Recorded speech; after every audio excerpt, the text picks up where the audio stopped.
Hello, everyone. My name is Patrick, and this is a short introduction and tutorial to help you get started using Google Docs, Google Sheets, and Google Slides. All one needs to get started is a device with access to the following: an internet connection and a working Google account. So let's begin. Google Docs, Google Sheets, and Google Slides all help educators and learners collaborate with one another online. However, these are only three of the many powerful collaborative products that Google offers, and we encourage you to explore others as well. To make use of the three specific tools mentioned, users must have an accessible Google account. It is also worthwhile to mention that Google documents are best managed and accessed through Google Drive, preferably accessed on a Google Chrome web browser. Please note that Google Drive is free and automatically included with your Google account, which offers all users an initial 15 gigabytes of free online storage. Google Drive is comparable to Microsoft OneDrive, which you may be more familiar, or any other form of online document management, which allows you to store documents and share with others. That said, educators, trainers, and/or learners can all work synchronously with one another online to view, create, revise, edit, or comment on live documents to accomplish any imaginable goal that would benefit from these kinds of tools. Please note that the creator of the document has total control over sharing that document and what level of access any viewer, editor, or commenter may have. Now, to show you what the documents actually look like. Once you've accessed your account, you're in your Google Drive, you're organizing folders, and you're now creating content and documents that you can share with others. So you've created a Google Doc. This is what you'll see.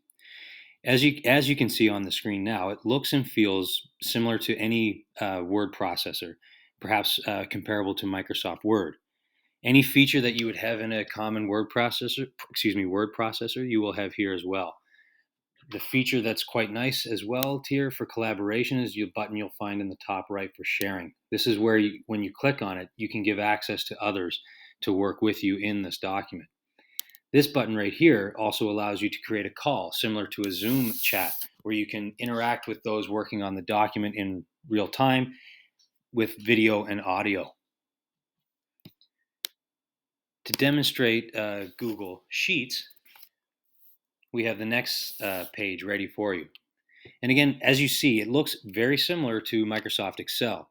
You can put in any algorithms to solve equations, data sets, like if you want to create, I've used this personally as a teacher. I've used this to record scores for assessment for students. I've used it to collect from Google Forms and feedback. So it can be a very powerful and useful tool. Again, just like Google Docs, the sharing capabilities can be found here in the top right. As I didn't mention in the last screen, the comment button here, you can also open up the comment history to see if others have not entered anything into the document itself, but are giving feedback or commenting on what has been added in the document. Last but not least, we have Google Slides. Google Slides looks very similar to Microsoft PowerPoint. Again, the buttons are fairly intuitive in terms of what features you can add to your presentation. And in terms of sharing, commenting, or working with others with video and audio, those same features that you saw with Google Sheets and Google Docs are here as well. So, have no fear, the work won't be lost.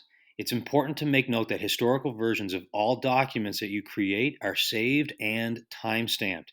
They're easily accessible if an earlier version of the work needs to be retrieved because something got lost. Again, if you're using Google Classroom, created documents can easily be submitted by learners and shared amongst a group. Google takes privacy very seriously, as should you. It would be best practice to review their privacy page before using. That said, the bottom line is this: these three tools are easy to access, free to use, and offer powerful collaboration for any number of applications. Good luck getting started.